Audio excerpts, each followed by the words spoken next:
درې جملې زه کوو په الماني ژبه باندې. دوه جملې زه وایم، یوه جمله تاسو خپله په کمنټ کې ولیکئ دوستانو.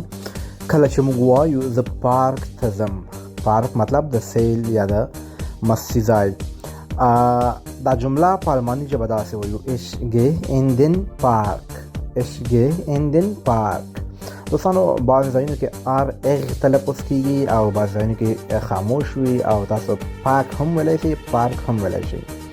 او کله چې وایو زه په پارک کې یم، زه په پارک کې یم، دا جمله په الماني ژبه داسې وایو: Ich bin im Park. Ich bin im Park. او که وایو زه پارک ته تللی وم، تېره شوې زمانه ده، دغه جمله په الماني ژبه څنګه وایو تاسو په کمنټ کې ولیکئ. اسانه لار ده چې کله تاسو یو جمله ولیکئ ستاسو به همیش لپاره دغه جمله په یاد وي. زه پارک ته تللی وم، په الماني ژبه تاسو ولیکئ.